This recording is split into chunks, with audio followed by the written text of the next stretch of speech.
Ay, nakuha ko sila kinanantin na si ate. Pinasok ko sa kwarto. Oh? Parang hindi mo nakiyak dito sa labas. Just sit down there. Pinagsasan ko na. Nakakapagod.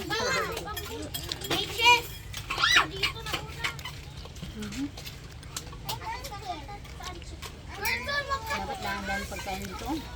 Hindi. Ang style niyan, kainin mo muna yung seat niya. Bago may pasok yun. Ang sakit na rin ng gilag. Yan. Ade, basti-basti nga pisi-pisi nga katatangiwat mo.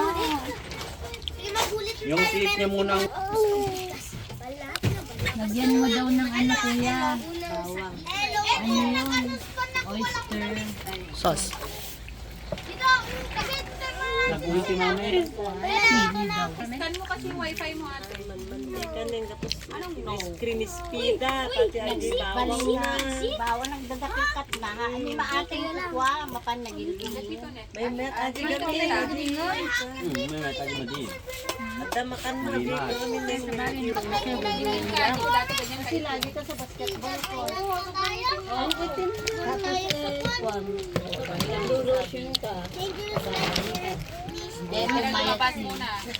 Parang ganyan lang din naman ako noon, ma.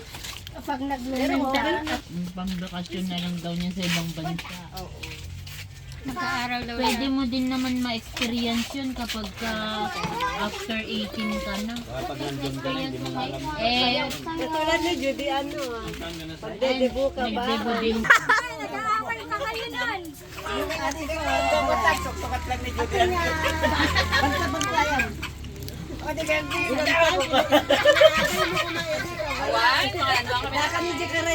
Sino na yan ide?